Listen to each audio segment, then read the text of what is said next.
มาปกปักรักษาพ่อแม่พี่น้องปู่ป้าน้าอาพ่อหนานพ่อน้อยพ่ออุ้ยแม่อุ้ยลูกหลานเหลนทุกคนคือมีความสุขกายคือมีความสุขใจหิมากาขึ้นมีโชคมีลาภเหมือนกันกุคนต่อนนี้ไปจะได้นำเอาธรรมะในทางพระพุทธศาสนามาเล่าให้ท่านทั้งหลายได้ฟังเพื่อเป็นคติเตือนอกเตือนใจวิทยุที่ได้ฟังวันนี้เป็นวิทยุชุมชนเพื่อให้ชุมชนของเราได้แตกตื่นในการฟังธรรมปฏิบัติธรรมถึงวันนี้ที่มันเดือดร้อนเพราะคนบดีนักลำไปต้องมีคนเฮียนกฎหมายมีคนเฮียนเป็นอัยการสร้างศาลตัดสินคดีไว้เป็น4 ชั้น 5 ชั้นส่งละอ่อนไปเฮียนเสี่ยงเงินเสี่ยงทองตัดสินคดีความหมดเงินหมดทองไปเพราะคนบดีกฎหมายต่างๆต้องแก้ไขอยู่ตลอดเวลาบ้านเมืองวุ่นวายเวลานี้ก็เพราะเหตุผิดศีลผิดธรรม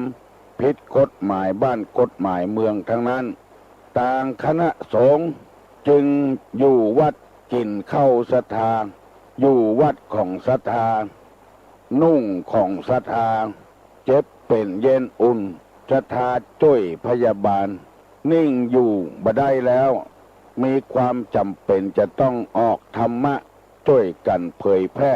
เพื่อคือคนมีความละอาแก่ใจคือความละอาแก่จิตแก่ใจบ่ใครคือทำบาปทำกรรมอยู่ปอไผ่ปอมันบ่ผิดร้องข้องเถียงกันจึงมีธรรมะประกาศกุเจ้าก่อนที่ตุลุงจะได้นำเอารายการนี้มาดำเนินต่อไปนั้นขอเชิญพี่น้องทั้งหลายได้ไหว้พระโดยกันเพื่อให้เกิดความเป็นสิริมงคลกับตัวกับครอบครัวกับพี่น้องวงศาคณาญาติปนมขึ้นมือขึ้นว่าด้วยกันอาลังหังสัมมา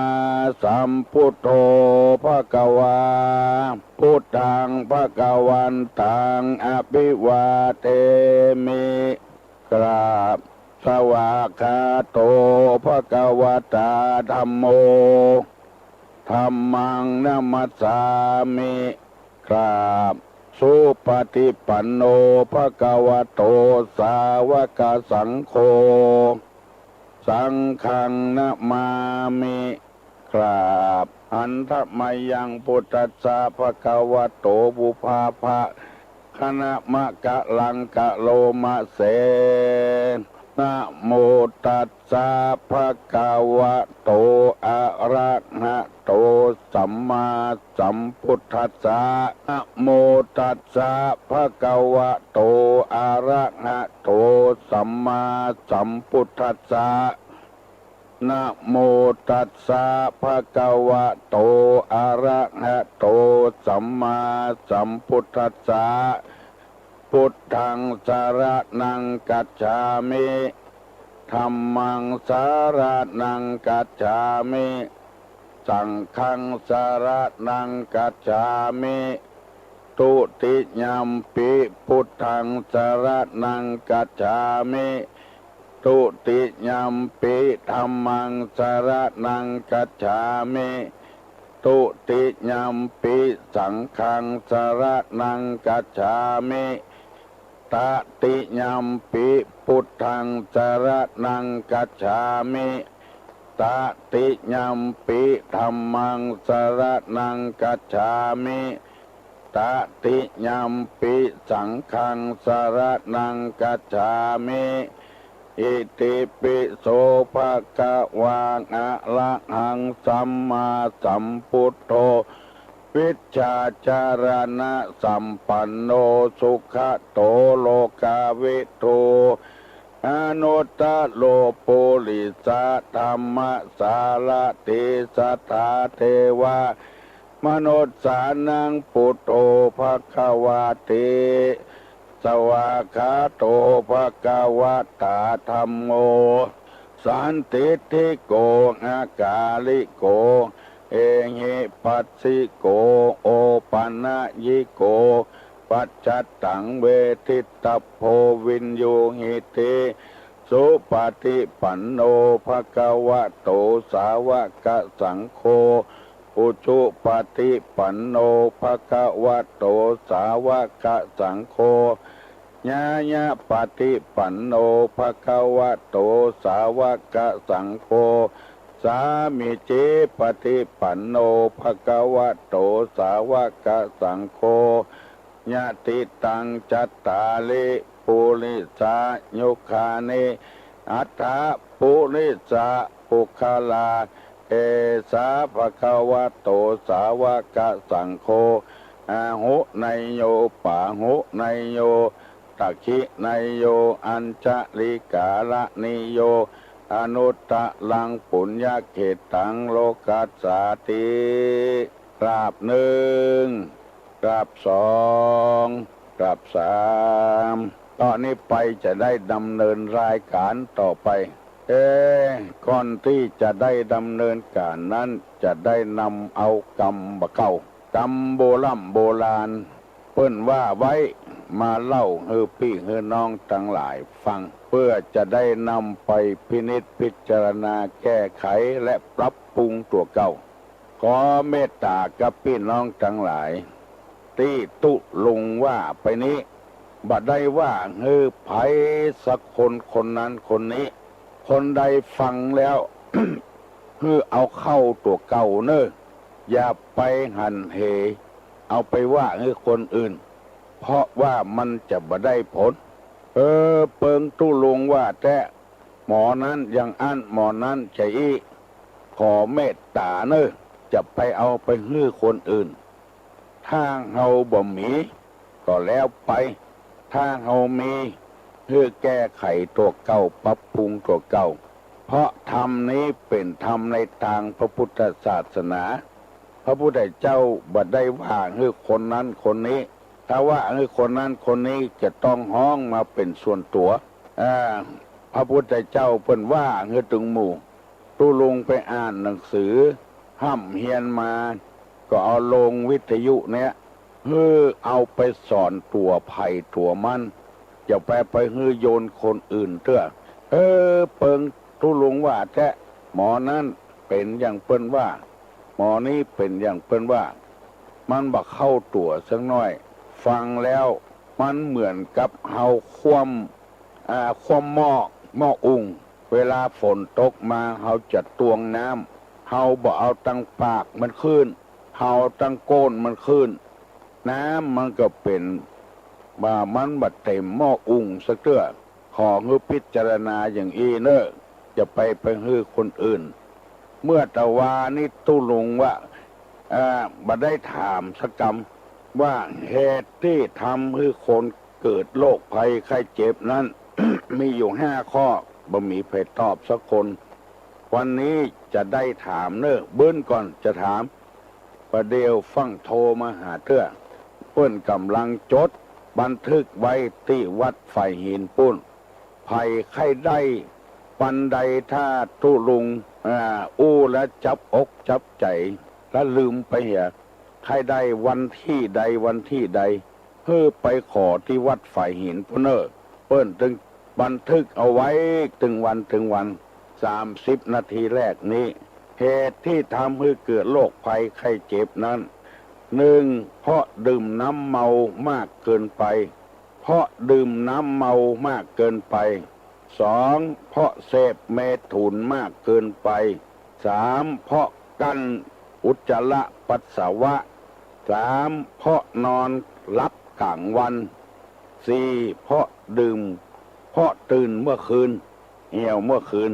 อันนี้เป็นกรรมที่ตุลุงว่าเมื่อตะวาใครจำได้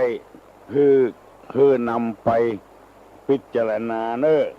แก้ไขปรับปรุงตัวเก่าเหียแล้ววันนี้จะได้นำเอากรรมบเก่าที่ว่าเนี่ยเปิ้นฮักยากนักจักหวังเนี่ยเปิ้นจังกรรมเดียวก็ได้ เนี่ยฮือเปิ้นฮักยากนักจักหวังเนี่ยฮือเปิ้นจังกำเดียวก็ได้คือหมายความว่าคนเฮานี้จะฮักจะแปลงกันนี่มันเป็นเรื่องที่ยากจะเนี่ยจะได้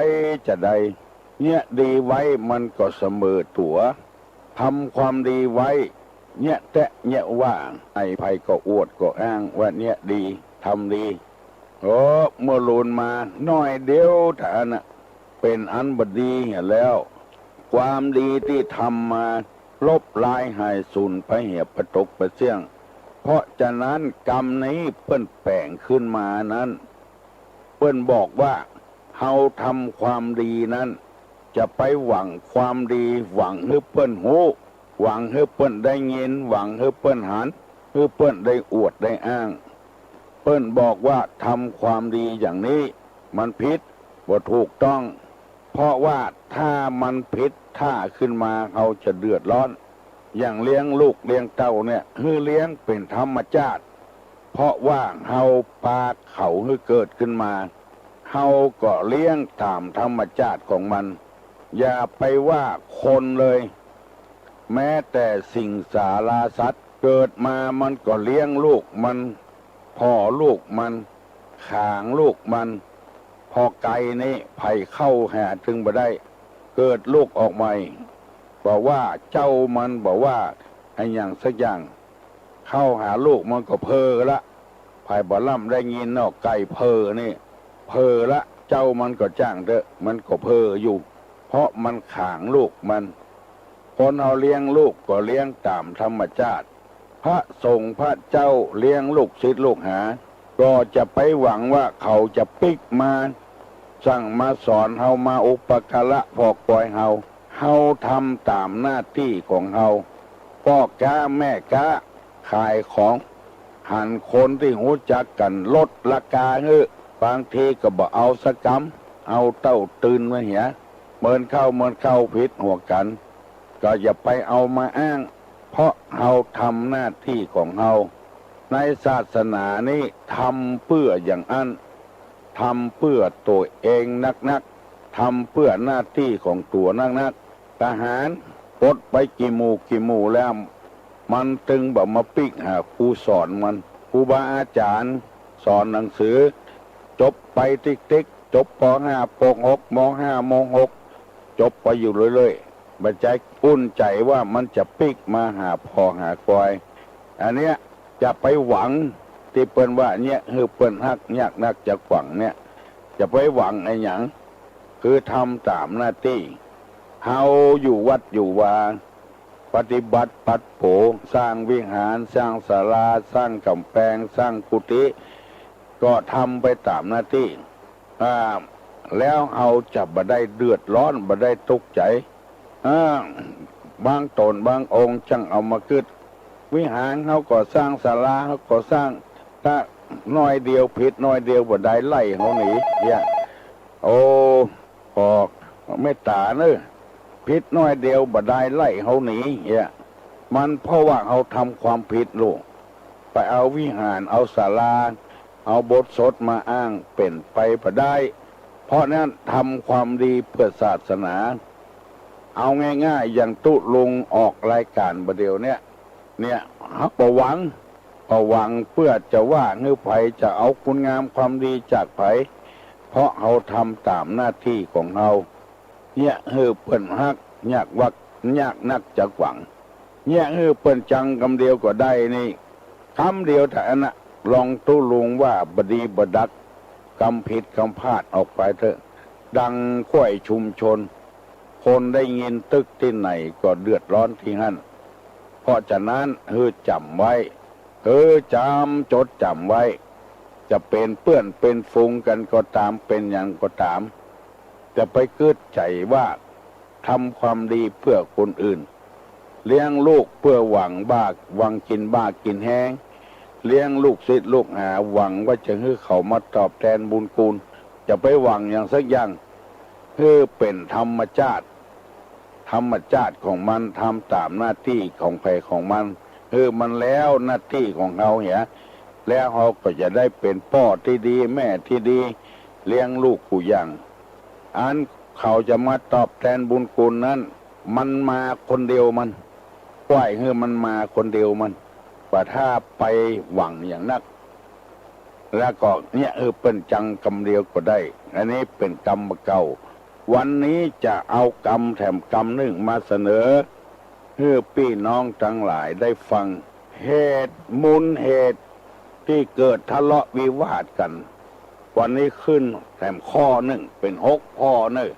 มูลเหตุแห่งการทะเลาะวิวาทกันนี่มี6 อย่างไผบ่ใครผิดไผบ่ใครเถียงไผก็ให้จำเอาไว้เนอะจะไปโยนให้คนนั้นคนนี้เนอะให้โยนให้ตัวเก่าบ่ใครผิดให้กันนั้น1เป็นผู้มักโกรธมีความผูกโกรธที่โกรธตัวแล้วผูกความโกรธไว้ตัวอันนี้เป็นเหตุให้เกิดทะเลาะวิวาทกันข้อ1เป็นผู้มักโกรธมีความผูกโกรธโกรธแล้วผูกความโกรธไว้แถม2มีความลบหลู่คือมีความตีเสมอลบหลู่บุญคุณเปิ้นยังบ่ปอดตีตัวเสมอกับเปิ้นแถมอันเนี้ยเป็นเหตุให้เกิดทะเลาะวิวาท3มีความริษยาและมีความตนีมันกบกันในนะเป็นกู้กันมีความอาริษยาคือขอยเปิ้นกับมีความชิจิเนี่ยเป็นเหตุให้ผิดหัวกันแล้ว4เป็นคนโอ้อวดเป็นคนมีมัญญา5มีความปรารถนาลามกมีความเห็นผิด6มีความยึดมั่นถือมั่นในตัวเองมีความถือรั้น6 ข้อเนี้ยเป็นเหตุให้คนเฮาทะเลาะวิวาทกันมันยาวลำไปอันนี้บัดจำก็ได้ฟังไปแล้วก็นำไปปฏิบัติเตอะเวลายังแถมน้อยเดียวจาก6:30ตุลุงจะได้อธิบาย6 ข้อนี้ในวันนี้เพื่อมันแจ่มแจ้งแถมน้อยหนึ่งเป็นคนมักโกรธมีความผูกโกรธคืออันอย่างน้อยก็โกรธขี้เม่งขี้โกรธอันเป็นคนใจบัญญาวเนี่ยมักโกรธมีความผูกโกรธที่ตุลุงเล่าให้ฟังนะควายไปนาจ้าโคดให้ควายผูกโคดไว้ตัวแถมไล่จะได้ก็จ้าโอดบ่ได้ละโคดแก่ละปดห่างไถสะห่างไถแอบไปทั้งหัวควายพุ่นโคดให้ควายก็เดียวไปเนี่ยจะได้เป็นไปวัดหัวควายเนี่ยเงื้อบ่กอกควายหันบ่กอกสวึดบ่กอกติดเขาดังปากกับเอาบ่กอกซ่อนตั้งหลังซอยเด็ดมือซ้ายจีหน้าควายหือลาบแล้วบ่เนี่ยไผ่ลาบบ่ลาบบ่ฮู้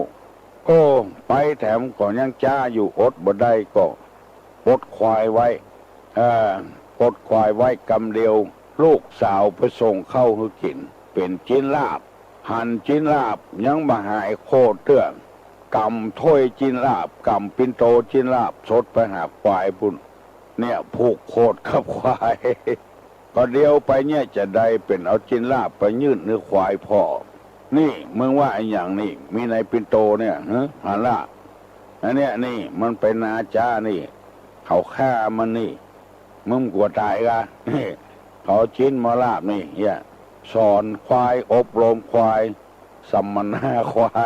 ายก็กินหญ้าติ๊กทำหมูเรื่องอันเนี้ยผูกโคตรขึ้นแถมติ๊กผู้อย่างมาฟังกะเนี่ยเอามือยุ่มจินลาบตาหัวควายลาบเหลือน้อยเดียวโกกหัวควายด้วยแถมปิกมาจินลาบหมดเหลือข้าวพักได้กินข้าวพักอันเนี้ยที่โคตรน้ำไปแล้วก็ผูกโคตรโดยแถมอันตรายเพื่อจำไว้เนอะอันเนี้ยเกิดเหตุทะเลาะวิวาทเลยทะเลาะวิวาทกับควายนะประพากห่อกับควายได้เป็น7 วันปุ่นจำไว้เถอะจะไปผูกโคตรจะไปขี้โคตรขี้มิ่ง2ลบหลู่มีความลบหลู่นี่ก็อย่างโหนั่นนะ เปิ้นเลี้ยงเอามาแต่ว่าหน้าที่ของมันลูกเกิดมาลูกมันทำให้เขาเกิดลูกมันก็เลี้ยงไก่แยะลบหลู่บุญคุณพ่อแม่ครูบาอาจารย์ ได้เป็นคนมาเพาะไผ่ได้หูเพาะไผ่ได้ลวกเพาะไผ่บ่ได้เกิดแล้วได้เป็นรีมมีห้างเพาะไผ่เคยมีนะก็ออกไม่ออกเป็นลูกจ้างเนี่ยนาเปิ้นโอ้ไปซื้อหวยถูกหวยซื้อนาของเจ้าของนาอย่างเปิ้นจะขาย300,000ซื้อของเปิ้น500,000ก่อน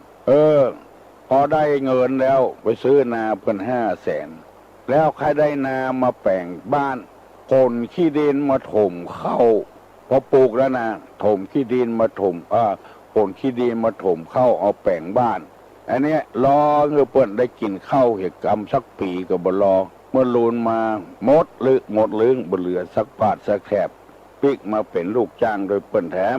มีความตีเสมอหมดละหมดลึงอันนี้ยกเป็นตัวอย่างให้ฟังเนอะอย่าไปให้คนอื่น เอาให้ไผ่คนใดฟังก็ให้คนนั้นฟังเนอะอย่าไปโยนให้คนอื่น3 ริษยากับตันนี่มาด้วยกันขอให้เปิ้นกลัวเปิ้นได้ดีเหลือตัวโอ้ความอาฆาตพยาบาทไว้หั่นน่ะก็เกิดทะเลาะวิวาทกันพิษกันเถียงกันกลัวเปิ้นได้ดีเหลือตัวคนอย่างอี้มันหันแค่ตัวหันแค่ได้นะริษยานี่นะจังเปิ้นเตอจะไปขอยไผเฮาก็หากินของเฮาเขาก็หากินของเขาถ้าความตนีทีเหนียวเนี่ยก็เหมือนกันควรจะเสียสละพ้องลูกเกิดมาส่งเขาห้ำเขาเฮียนจะไปหวังว่าเขาได้เนี้ยให้เนี้ยนาเฮาจะไปหวังเขาเอาถึงหน้าเป็นไปประตกประเสี่ยงละบัดเดียวนี้บ่มีแล้วให้นาสาโท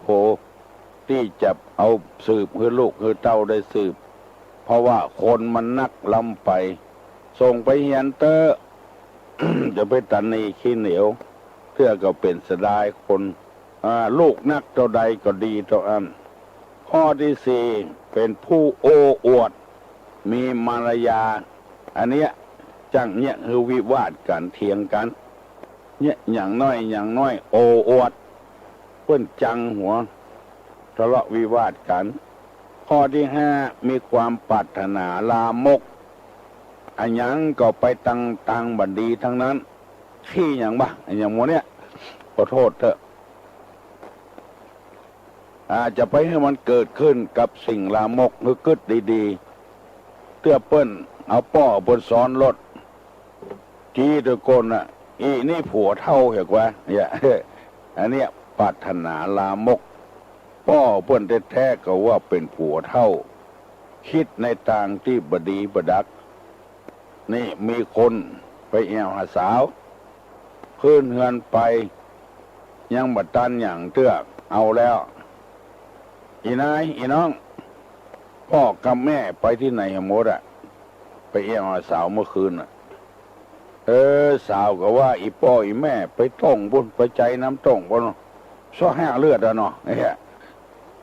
หน้าที่จะเจตนาดีว่าเปิ้นมันเปิ้นขยันไปใจน้ำต้องว่าเปิ้นไปซ้อกินปูกินป๋า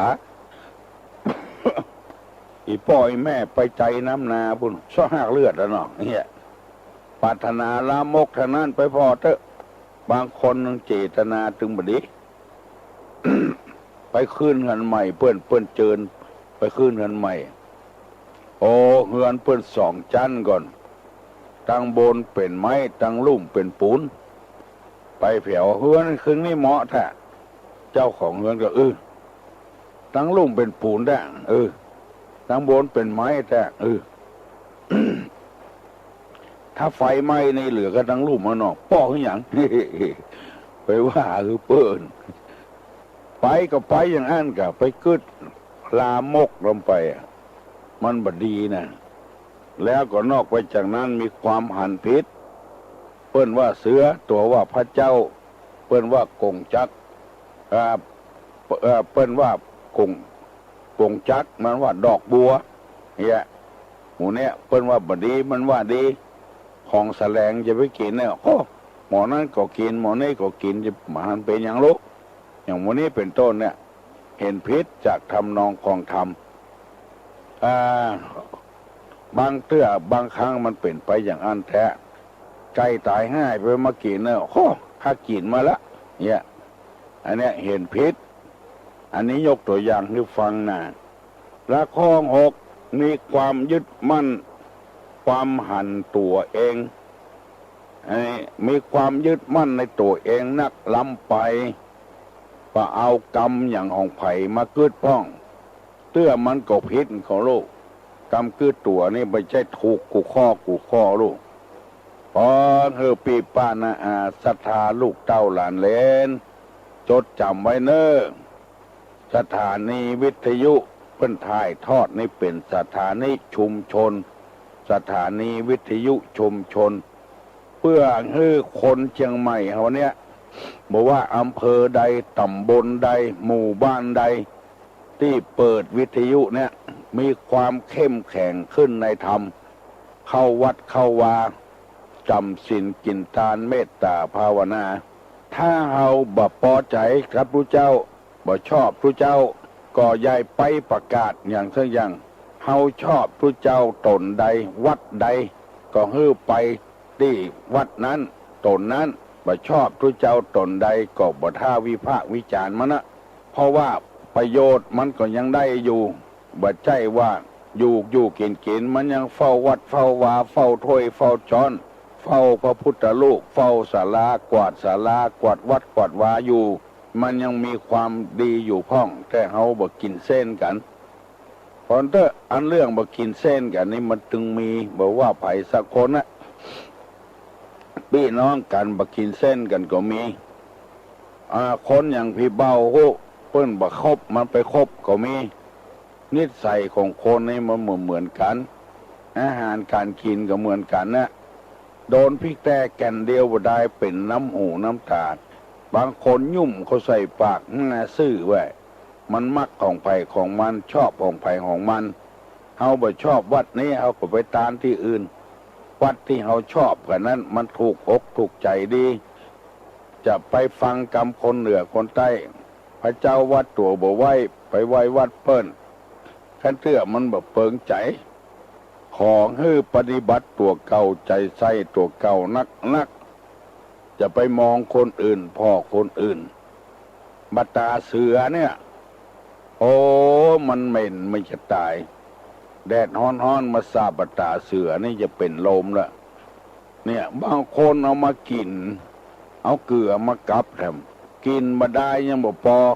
โคตรเอาเข้ามากับบัตตาเสือโอ้คนใดเปิ้นถึงว่าเสียงบ้านทั้งเมืองลงคนใดกินบัตตาเสือได้นี่โอ้นักแกเนอะเนาะเนี่ย มันชอบไผ่ชอบมันเอาจะไปว่าหรือไผ่บ่ได้ของนี้เอาละเนาะตู้ลุงได้พบพี่น้องทั้งหลายได้ครึ่งชั่วโมงแล้วดีอกดีใจเนี่ยขอบคุณกูคนเนอะที่ตู้ลุงนำมาเสนอนี่นะบางคนก็ว่าโอ้กรรมใดก็ถูกแค่กูกรรมเนอะตู้ลุงเนอะยินดีกับพี่กับน้องยินดีกับออกไม่ออกทั้งหลายวันนี้เมื่อตะวานี้มีคนโทรมาบอกตู้ลุงหายวันหายคืนเนอะเป็นพญาติบ่ออกวันนี้ดีขึ้นมาแล้วฮั่นได้ฮับปอนนะตู้ลุงก็ฮับปอนของพี่ของน้องพอไอเท่าใดแต่เสียงยังบดสดใสเตื้อยังดีอยู่ม่วนอยู่ เพราะว่าได้รับสินรับปอนกับพี่น้องทั้งหลายบัดเดี๋ยวนี้ตู้ลุงจะถามแล้วเนอะไผ่จำได้พ้องเหตุที่ทำให้คนเราเกิดโรคภัยไข้เจ็บนั้นอย่างพ้องเมื่อว่าตะวานั้นไผ่จำได้ลองตอบตู้ลุงมาลองเหตุที่ทำให้เกิดโรคภัยไข้เจ็บนั้นมีอย่างพ้องไผ่ตอบได้ลองตอบมาลอง1 2 3ไปได้พ้องหา121 058เหตุทำให้เกิดโรคภัยไข้เจ็บ5ข้อไปตอบได้พ้องตอบมาเนอะไปตอบได้หาฮัลโหลดักปิ้งเอาเอ้ยเมื่อดักปิ้งบ่มีไผทุลุงก็จะต่อเนอะงานบ้านร้องกองเข้าเริ่มวันนี้แล้วเนอะวัดตาลบ้านเข้าวันนี้แล้วเนอะพ อออกไม่ออกหัววัดต่างๆที่อยู่ใกล้อยู่เคียงก็ปุ้นไปถึงวันที่26ปุ้นเพิ่นโทรมาบ่อยๆลองของเข้านี่นะ โทรมาบ่อยๆตั้งแต่วันที่20ถึงวันที่26แล้วงานบวชที่วัดดอนแก้วนี่ก็จะมีเนอะไผ่ข้าเอาลูกเอาหลานมาบวชก็บวชเนอะฮัลโหลรักษาตุลุงเจ้าตอบกะตอบเจ้าที่เกิดโรคภัยไข้เจ็บน่ะทำให้เกิดโรคภัยไข้เจ็บมีภัยโอ้หนึ่งกินเหล้านักล้ำไป2เสพเมถุนนักเกินไป3การอุจจาระปัสสาวะโอ้เก่งแต่เลยนอนรับเมื่อวันถ้าตื่นเมื่อคืนเจ้าโอ้เจ้าก็เนาะข้าเจ้าจะเอาไว้ไปสอนนักเรียนนะเจ้าเป็นครูบ่เจ้าจำไว้เนอะอาจารย์เนอะเอาไปสอนนักเรียนเถอะเจ้านี่ละอ่อนได้งูเนาะรักษาเนอะอาจารย์เนอะเราจำได้กูข้อเพิ่งเป็นครูบาอาจารย์แต่เพราะดื่มเมาน้ำเมามากเกินไปเพราะเสพเมถุนมากเกินไปเพราะกันขี้กันเยี่ยวเพราะนอนรับเมื่อวันนักลำไปเมื่อคืนบัดรับไปรับหมดวันฮัลโหลสถานีของการเตี้ยนเทศนะเจ้ามันอย่างมาได้ยินเลยที่ละปูนเนี่ยที่ละปูนเจ้าเปิ้นบัดทายทอดกันหาถ้าเจนดีเนี่ยก็เจ้าเปิดฟังถึงบ้านนะเจ้ามันอย่างมีเรื่องของเต้เลยมาได้ฟังตุลงจ้ะบัดเดียวนี้ของเจ้าล่ะพระเจ้ามันบัดเดียวได้ยินก็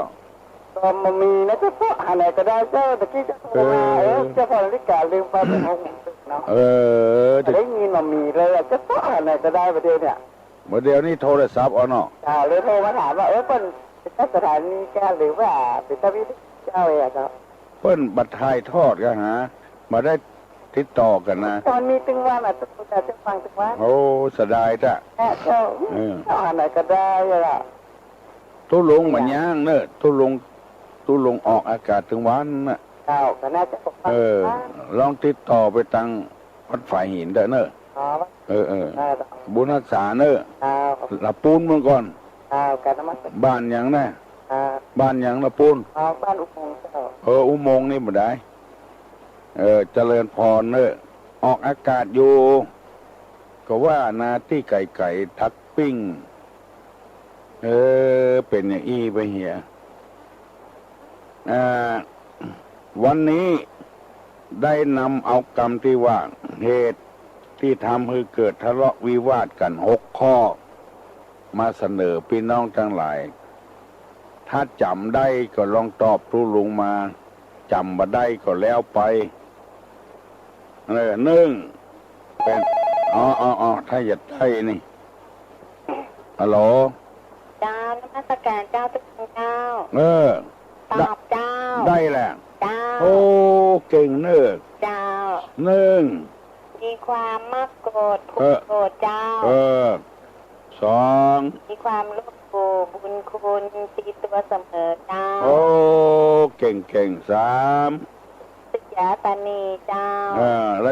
รัติสยาตานีข้อ4โอ้อวดมีมายาเจ้าโอ้อวดมาละยาเนอะมาละยาข้อ5ปรารถนาลามกเห็นผิดทำนองข้อ6ยึดมั่นในตัวเองเจ้ายึดมั่นในตัวเองเจ้ามีความถือรั้นหัวแข็งเนาะว่าตัวเองถูกเสมอว่าตัวเองถูกเสมอหัวรั้นลูกก็บ่ฟังหลานก็บ่ฟังเนาะคนเท่าหัวแข็งแล้วเนี่ยผิดหัวกันสบายดีแต่เจ้าก็ยังวันนี้นะเจ้าแต่ว่าไปค่ายเป็นทาสอะโอ้มีคนเป็นห่วงทุลุงบอกว่าถ้าเป็นห่วงยาปะเลอะปะเถอ55 บาทอะโอ้ได้ละยาอมอย่าเจ้า จะอมอย่าปากหนึ่งอยากกินอย่าปากหนึ่ง เจ้า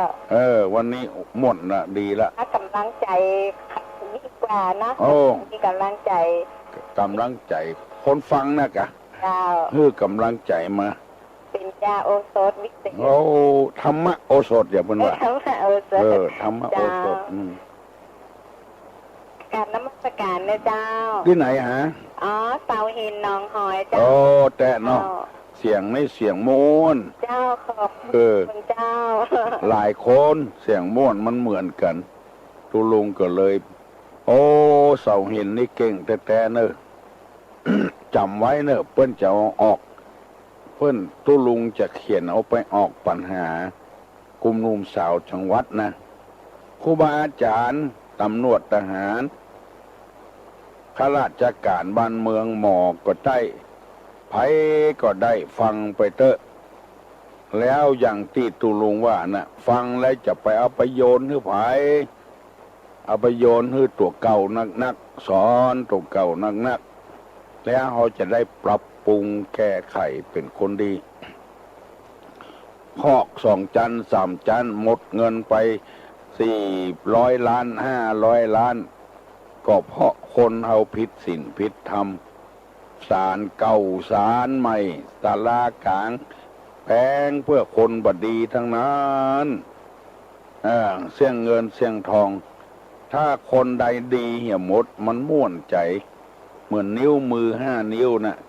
นิ้วใดก็บ่เจ็บบ่ปวดมันดูต่างกำเข้าจิแกงก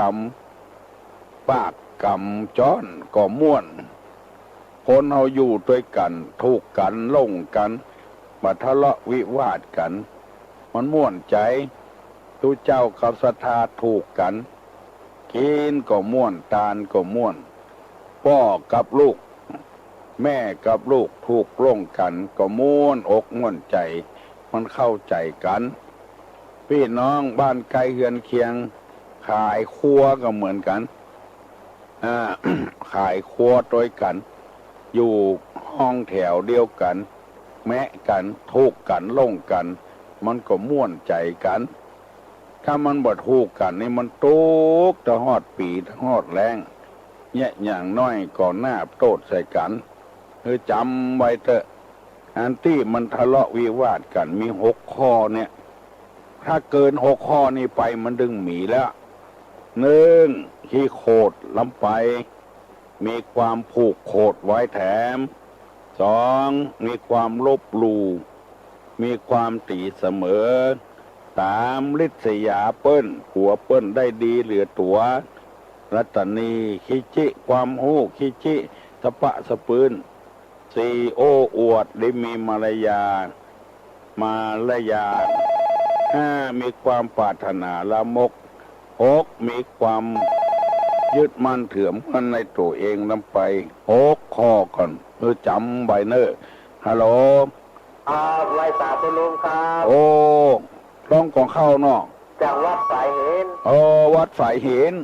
ลูกท่านด็อกเตอร์แหละด็อกเตอร์ถ่ายทอดก่อนวันนี้จะจฮะำยังให้ได้เนาะวันนี้เสียงม่วนเฮ้ยใช่เสียงผมมันเป็นวัดอย่างอันกับห่างนะนี่หูจำละฉันจะแจ้ง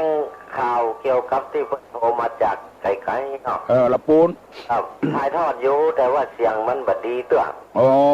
เสียงไม่แห้งตอนนี้ใจเครื่องสำรองเด้อ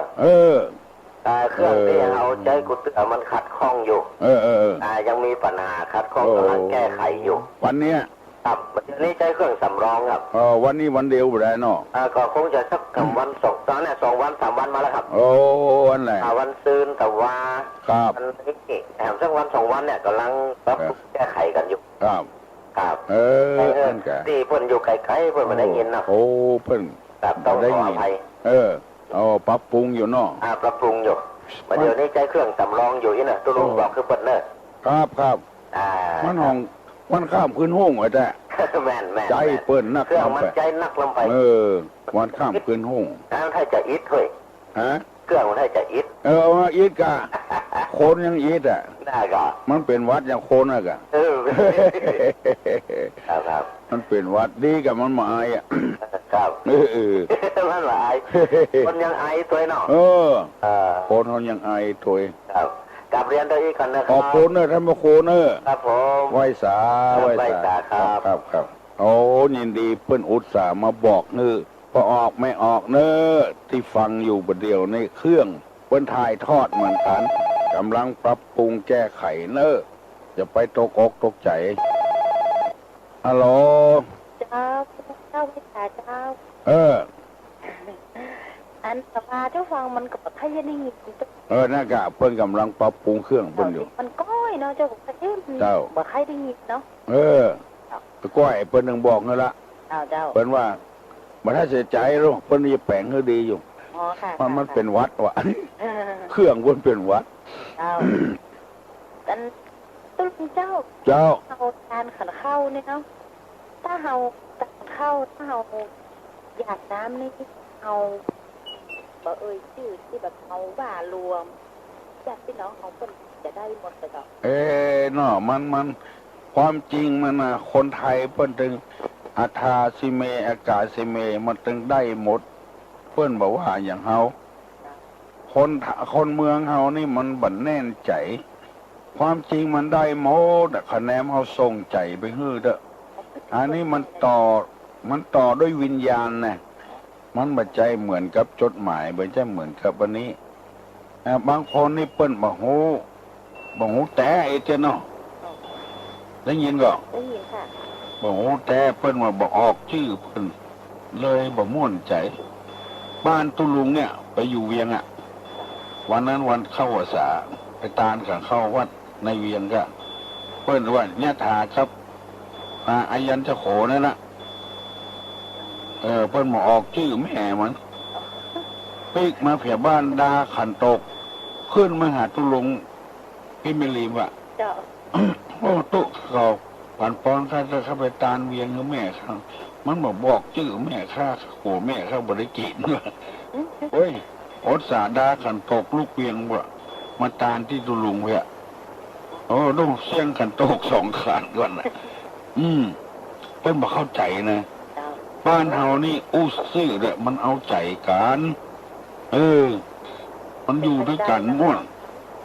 มันอยู่ด้วยกันเช่นพ่อเช่นแม่เฮาแล้วมันม่วนเอาใจกันเนาะเป็นเพื่อนน้องกับว่าสังฆาวัตถุโอ้ยินดีเนอะโคมันเจ้าไปลงเจ้าเจ้าน้ำมันกันเจ้าที่ไหนอยู่สันพระหวานนี่ค่ะสันพระหวานหางดงนี่เจ้าตะว่ากระโถมามันขึ้นของวัดนั้น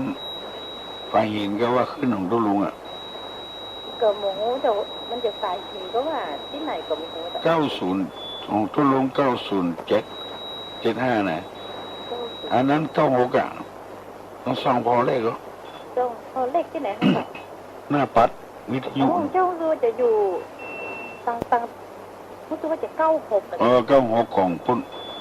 ของวัดฝ่ายหินของใครได้ยินจ้ะของตุลุงนี่มันมาถึงมัน30 กิโลแต่ใต้15 กิโลเหนือ15 กิโลแต่อันนี้ของวัดฝ่ายหินพุ่นเปิดทั้งวันเลยเนอะเจ้าจนเปิดฟังตึงวันเลยตุลุงเครื่องวัดฝ่ายหินเพิ่นบ่ดีเด้อเพิ่นกำลังแก้ไขอยู่เจ้า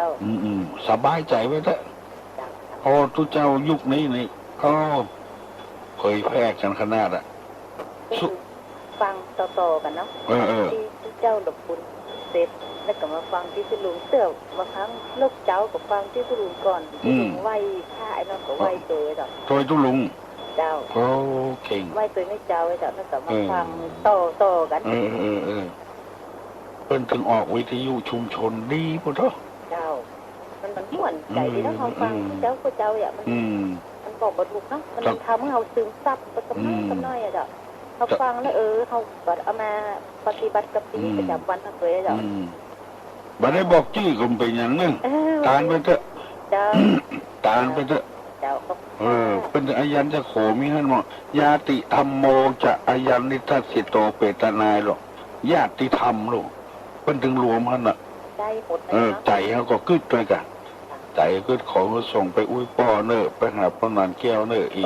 อุ้ยเจ้าเนอฮะอุ้ยเจ้าเนอป้อนานแก้ว ถูกก็ได้ ถูกเจ้า ใจเขา อุ้ย ขึ้น อายุยืนเลยเจ้าเป็น104 ปี โอ้ ตายกันแล้วนะคะ เจ้า เจ้า หลานน้องเปิ้ลเลยน้องเปิ้ลก็ เจ้า อายุยืนเนี่ยเนอะ เจ้าขอบคุณเจ้าตุลุง เอา100 เนอะ บางคนว่าอยู่เมินเกินมีกล่อมนักอีกแล้วแต่ว่า ใช่เหรออายุวันนะสุขะพละอีก1อายุยืน2มีผิวพรรณดี3มีสุข4มีกำลังเนี่ยอันนี้ปอนนะ ตุลุงเจ้ามันจะเป็นที่เป็นว่ามันจะเป็นซึมซับหาบอกตอนเจ้าน้อยๆจะไปส่งข้าวอุ้ยไปนอนวัดนะแม่ว่าน้อยเอาข้าวสารไปส่งอุ้ยเอาของกินไปส่งอุ้ยป้นใจเขาไปวัดนั้นน้อยๆใหญ่มานี่เขาก็เลยแบบใครไปวัดมันซึมซับมันอ่ะเดี๋ยวทุกวันนี้ประหารก็ศีลจะไปวัดผู้ศีล โอ้ดีเลยไปมันหมอมหวนใจเนาะมีลูกอ่ะยังไม่ได้แต่งงานเลยอันใหญ่เจ้าถ้ามีลูกก็ลูกไปตัวอย่างเงี้ยเนี่ยทุกวันนี้เอาหลานแต่ว่าเอาหลานมาตัวมันซึมซับไปวัดตลอดไปแก้ววัดเป็นเจ้าขอบคุณเจ้าตุลุงตุลุงก็ยังลงตุลุงก็ลงแม่ไปใส่บาตรตัวแม่มาข้ามมาตอนมาป่อไปฟังธรรมไปก็ฟังธรรมเนี่ยเขาเล่นกับพวงวัดวันเลยบทต้องเท่าต้องทำเดียวซึมซับเนาะยินดีเนอะเจ้าขอบคุณเจ้าบุญรักษาสวัสดีเจ้าดีมีสุขอายุมั่นขวัญยืนอู้กันนี่ม่วนได้ยังแต่5 นาทีเหี้ยแต่กว่ายังแต่5 นาทีเหี้ยแต่ไผ่ใครอู้ตัวตู้ลุงอู้มายินดีกูคนฮัลโหลไปสาธุเจ้า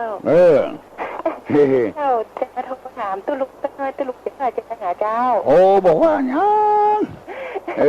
ถามมาได้ฟังตุลุกเจ้าเหมือนเนาะนี่เอาใจตุลุกใจเด็กฟังตัวลุงกูเจ้ากะฟังกูเจ้าฟังเหมือนเมื่อวานก็ฟังตัวตุลุงก็ออกเมื่อวานเป็นกรรมเลยนะนั่นเปิ้นเทปเอาเจ้าตุลุงออกกันมาเจ้าอ่ะนะตุลุงออกสดนะเจ้าออกสดเจ้าเจ้าฟังกูเจ้าโอ้โหยินดีเนอะเหมือนใจออกนึกคนอื่นฟังโดยพ้องเนอะเจ้าเขาถึงฟังกันเขาเจ้าที่ไหนฮะน่ะจะโทรตุลุงหุ่นแล้วนะเขายังว่าโทรไปถามตุลุงนี่เห็นเขาว่าบอกเป็นยังเนอะเจ้าบอกให้เขาเถอะตุลุงบ่ถือเนื้อถือตัวตุลุงนี่ใจดีแท้ๆด่าเป็นทั้งคนนี่เป็นเห็นล่าขนาดนี้นี่นะตุลุงอู้ตัวยากเลยเนอะโอ้เปิ่นเอามามาลุ้นเจ้าตุลุงถ้าเป็นขนาดตุลุงนี่นะอู้ตัวยากละยศนี่มันเหมือนกับเสื้อกับเตียวนะฟังตุลุงนะเจ้าจึงไปผู้ไผ่ฟังแล้วว่าตุลุงเป็นยังไงเป็นท้องว่าเป็นปฏิทินยศอ่ะปฏิทินมันอย่างขนาดตุลุงนี่บางคนนี่หาจะอู้ตัวแบบใครได้นะเนอะแต่ขนาดนี้นี่นะแล้วก็เทน่าขนาดนี้นี่นะเจ้ามากอยละเจ้าไปป้าตุลุงสนใจอย่างนี้นะข้าหายากเจ้าเข้าไปเป็นว่าอันเปิ้นสูงอย่างอี้เราจะได้ปลาบุญกับเปิ้นนี้นะแต่มันปลายากเจ้าตุลุงเจ้าจะถามตุลุงนะอันตุลุงเป็นไหละใหญ่เนาะบ้านเหมือนเข้าหรือว่าจะบ้านมันบ้านเหมือนเข้าที่บ้านเจ้านี่ประเดี๋ยวนี้มันมีเป็นตู้ตัวน้อยตัวน้อยนี่เปิ้นท้องมันเหมือนกับเหมือนคนที่ว่ากำกึดน้อยแม่หรือกำปูน้อยเนาะกำหูน้อยเจ้าเวลาอู้อย่างก็บอกให้ขึ้นยาวเนาะทีนี้เป็นไปตาเหมือนเข้าอย่างเจ้านี่ตาเข้ากูเตือก็คือว่า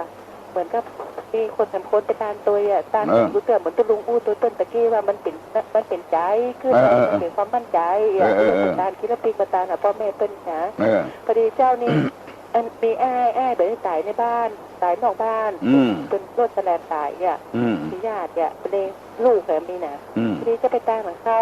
สำคัญกับตาเข้าเหมือนกันนี่เจ้าจะยืดตีเขาว่าอันไปตานเข้าคนเป็นไม่ตายในบ้านเขาตายนอกบ้านนี้ต้องไปตานนอกวัดเนี่ยเจ้าก็จะด่าครัวไปตานนอกวัดกูเตือเนาะแล้วก็ตู้แกก็บอกว่าตานวันนี้ตานในวัดนี่ละตานที่ไหนก็ได้เหมือนกันนั่นเนาะต้องตานนอกวัดแล้วเนาะแล้วหำปีคนเปิ้นกับป่อเปิ้นเหมือนกันป่อเปิ้นไปตายในบ้านเปิ้นจะตานนอกบ้านน่ะหลายคนเนี่ยไม่ใช่เจ้าคนเดียวอะแล้วเขาก็บอกว่านี่ยังไงหนีหรอมันเคยตานอย่างนี้มันบ่ม่วนใจก็ยังมาต้อยใจเจ้าบ้านเนี้ยน่าออกไปกำเดียวได้แล้วก็ตานเข้าเดียวนี่นะมันเช่นมันตานเหมือนบกร ใส่ซองใส่อย่างเพื่อให้พ่อแม่เป็นได้ตามนั้นก็ยังมาตัวพยากรรมอย่างพระเจ้าแต่ก็เจ้าฟังมามีคนอื่นมีสถาบันอื่นเจ้าตั้งสนทนากับอีเตอร์ว่ามาตานเข้านี่นะเปิ้นยังมาหมายชื่อถึงแหมกรอย่างไรนะยังมีชื่อมีเสียงถึงพ่อแม่อย่างเปิ้นสักคนเลยเปิ้นว่าบ่เอาอ่ะบัตรเขียนอ่ะมันถึงอยู่ที่ใจเอี่ยแกก็ว่าแล้วก็จะบ้านของมันคนละอย่างเนี่ยมันที่ลุงพูดตะกี้นะได้ทำกรรมใส่บาตรเนาะใส่บาตรแล้วก็เจ้าบ้านเพิ่นเคยเวลาเขาใส่บาตรเมื่อก่อนเขาจะเอาปอนน่ะที่ลุงเห็นก็เจ้าเขาจะเอาปอนน้อยนักปอนนั่นน่ะเนาะเนี่ยถาสปีนะเจ้านั่นน่ะคนไทยเขาก็ว่าคนมันม่วนใจอีเนาะเพิ่นก็ยกมือสาว่าทำบุญที่ไปศาลถึงบรรดาบิดาอาจารย์อย่างเขาก็ว่าบ้านร้านญาติมิตรสนิทกันเนี่ยคนเคยร่วมงานกันทั้งหลายมีสนใจผลของฉันเนี่ยเจ้าจะมีตลอดเจ้าทำบุญอย่างนี้นะจะใส่อย่างเจ้าก็จะนึกอย่างเจ้าก็บอกว่าเอามันอย่างมันอยู่ที่ใจอย่าไปทานกันเปิ้นเขาก็บอกว่าก็บ่ไหวละเขาไปตัวใจเปิ้นก็นึกไปตามเข้าบ้านไปตามเข้ากินเลยมันถูกกับตุ้ลุงเอาว่านะถ้าเอาแบบสบายใจก็บ่ไปอะไปวัดอื่นอย่าที่เปิ้นโทยใจเฮาบ้าตุ้ลุงแล้วเฮาก็บ่บ้าเปิ้นอ่ะเจ้าหำก็คืออย่างหน้ากระใจเจ้าบ้านเปิ้นอีเจ้าจะถามตุ้ลุงว่าตู้น้อยตนน้อยอายุมัน24-25แต่มันถูกก็มันโทงของมันเจ้ามันถูกของมันประเดี๋ยวนี้เปิ้นอย่างอันหมดอะตู้ที่บ่ได้เอาใจไผนะแต่เจ้าสุฟังตุลุงพูดตะกี้ตุลุงพูดตัวใจว่ามันเป็นใจมันเป็นใจอยู่ที่ใจที่เก่ามันยึดที่เก่าพ่อแม่มันตายมันใส่ของกำหนึ่งตัวเท่าตาลเข้ากำเป็นตันน่ะ2-3ขันนี่นะตุลุงมันใส่จนครบหมดพ่อมันเกิดว่ามันจะได้กินแต่มันจะได้กินลูกมันจะได้กินดีๆลำหันมันแหนมกินเนี่ยเจ้ามาคือตัวเจ้าก็บอกว่าโอ้ยเอาตัวใจคนเนี่ยก็นอกมันเมื่อตามถึงวันอีไหนตัวลูกมาถูกกองว่าน่าจะตัวใจศรัทธานะเอาใจนะเอาใจอยู่ให้มันม่วนไปเป็นวันเนี่ยมันต้องอย่างตัวลุงเนี่ยเจ้าฟังตัวลุงสั่งกันฮะอย่างมันม่วนมันตัวลุงเหมือนคนมาตามที่บังคับมันเหมือนใจตามนะแต่ถ้าตัวม่วนอย่างนี้เท่าใดมันให้หมดนะเจ้าขึ้นในใจว่าตู้ลุงก็ยังออกไปอยู่นอกว่านะเจ้าไปช่วยใจเขาไปอันนั้นมันแล้วไปวันเจ้าอันต้องได้อบรมกันนะทุกเจ้ามันต้องคุยอย่างตู้ลุงว่านั่นเนาะมันเห็นตู้ลุงว่าก็เป็นนี่เอาตัวให้มึงรำใจเขาเตอะคนเฮามันน้ำซุยเหมือนกันนะตู้น่ะซุยนะถึงวันนี้เพิ่นนึกว่าเชื่อคนบักเก่ามันดีคนอย่างเฮาอย่างเจ้านี่เราเจ้าสอบคนเฒ่าคนแก่แต่ว่าหรือว่าครูบาอาจารย์ว่าอย่างเพราะว่ามันได้ความรู้นี่ก็ไปคนที่มันอย่างมันบ่รู้เรื่องอย่างแต่เจ้าฟังตุลุงมาเจ้าม่วนแต่เจ้าก็บ่โทรมันรบกวนแต่เจ้าฟังผู้เจ้าโทรมาจำเป็นแต่เจ้าก็บ่โทรมาจะเลิกได้เจ้าก็เลยว่าโทรมาถามตุลุงได้ไงตุลุงต้องคือความคิดเห็นเจ้าว่าเป็นตนน้อยเนี่ยอายุมันน้อยกับคิดมันสั้นนี่เนาะน่าจะมันคิดไปคิดมามันคิดว่ามันถูกแต่มันตัดกับที่จะว่าละมีมันยังบักเกิดเตื้อยังไงมันจะบัดนับถือนะถ้าตู้เจ้าตัวอายุ24-25-26นี่มันเอาคนไว้ยากนะตู้ลุงถูกกับตู้ลุงว่าแม่เนาะเพราะว่ามันยังมีบารมีมันนักเตื้อมันยังมาสร้างมันยังเตื้อไปยังมาเชื่อเตื้อเนาะเรายังมาเชื่อเตื้อแล้วตนเป็นใหญ่เป็นสร้างวิหารสร้างวัดอันยังก็เป็นของมันหมดลูกอันนี้มันยังไม่ได้อย่างเตื้อมันต้องเคยใจเปิ้นไปก่อนแม่เนาะเอาบารมีนั่งกับเจ้าว่าเนาะตู้ลุงเนาะทุกเจ้าวันเฮาเพิ่นขอตัวใจเพิ่นก็พอใจแล้วเจ้าบ้านก็ว่าพี่บ้านเข้าเลยอีหรอแล้วนี่มันต้องกุมเอาใส่บาตรกี่ละอีหรอฟังแล้วเจ้าก็ค่อยม่วนใจบ่ใส่บาตรก็บ่ว่าหยังแต่แก้มอย่างแต่ว่าจะต้องก่อบารมีเห็นดูเนี่ยตัวใจก็ไปกันเนาะตู้ลุงเนาะคนเฮาอยู่ด้วยกันหลายจิตหลายใจตู้ลุงว่าแม่นอรู้เจ้าต้องแปลงใจเจ้าฟังตู้ลุงนี่เจ้าจริงวันนี้นึกถึงตู้ลุง1 วันน่ะยินดีถ้าเจ้าเสาะหาฟังที่กำอุ้มที่มันถูกใจมันมุ่งฟังแล้วมันทำให้เราตู้ลุงเราไปที่ไหนเขาไปทำบุญที่ไหนเรามีศีล5อยู่ในใจเรามีความคิดที่ว่าคนอื่นเปิ้นก็บ่ใช่เฮาก็บ่ใช่คนอื่นน่ากันไอ้ยังก็เหมือนกัน มันก็ทำมือเฮานี่มีความสุขแล้วทำมือเฮาผู้อื่นเหมือนกันมันก็ตุลุงเฮาสบายใจเนี่ยก็เฮาสบายใจจะฟังตุลุงเรื่องไปวัดพระบาทสีห้อยไปไหนจะฟังหนึ่งวันนะเจ้าก็ขอบารมีนี่คุ้มครองเจ้าเจ้าจะขอบารมีตุลุงค่ะวันหน้าเจ้าได้มีโอกาสจะจึงจะได้ไปหาตุลุงเนาะขอบารมีตุลุงคุ้มครองเพราะว่าอยู่คนเดียวก็ถามเจ้าว่าเจ้าเหงาก็ว่าเจ้าตึ้งบังเหงาธรรมะเจ้าเทศวันนั้นมีคนมาบ้านเจ้าหาว่าเจ้าเปิดไม่อยู่ในบ้านเพื่อแบบดีเจ้ากลายเป็นงานศพเจ้ากลายเป็นครูนะตุลุงก็โทรไปถามลุงหนานจูเหรอเจ้ามาถามตุลุงสักคำว่าขอเบอร์โทรจากเพื่อนสถานนี้เนี่ยถามลุงหนานจูว่าลุงหนานเจ้าซื้อเทปของท่านปัญญาพี่ครูของตัวเจ้าต้นเจ้าโทรไปขอได้ซีดีได้อย่างจะเปิดฟังธรรมะแมลงจะฟังธรรมะของตัวเจ้าว่าดอยสุเทพแบบออกจริงวันว่าเจ้าบ้าค่ะแล้วก็คุณครูเพิ่นมาทำผมเจ้าก็ยืนนำผมเปิ้นกับฟังเจ้าเปิ้นมาท่าทองเปิดฟังตัวเจ้านั่งเนี่ยเขาว่างานซบแบบเด็กกาเปิ้นว่าบันบัดดีเจ้าก็โอ้พี่พระพุทธเจ้าเปิ้นว่าบัดเรื่องอันอย่างก็จ้างสุดๆกันมาจริงบัดดีมันอยู่ที่เงานี่ธรรมะบัดดีได้อย่างไรเนาะเชื่อสักคนนะเจ้าม่วนเนาะ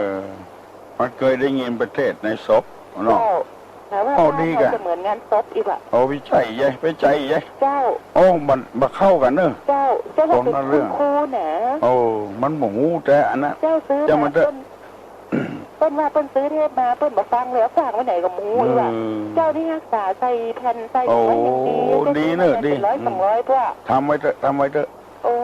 ตุลุงโคนี่เหมือนใจมันหูหมดหรอเจ้า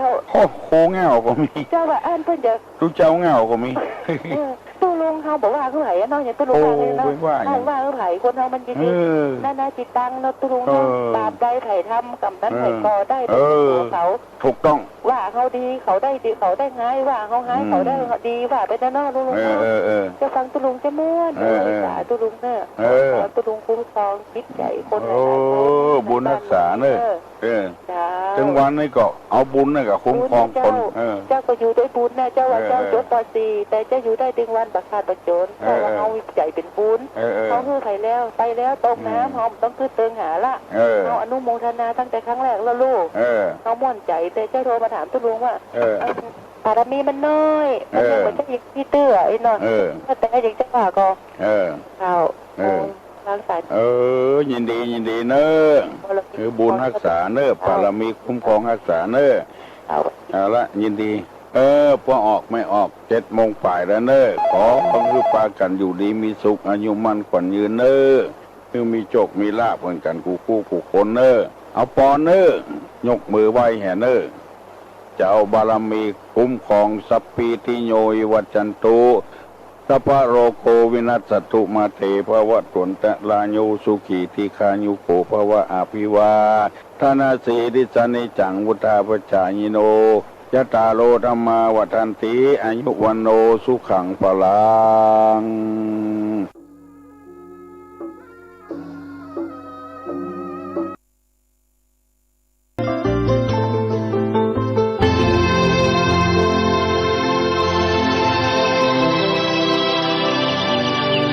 วันนี้เป็นวันพระขอเรียนเชิญพุทธศาสนิกชนทุกท่านมา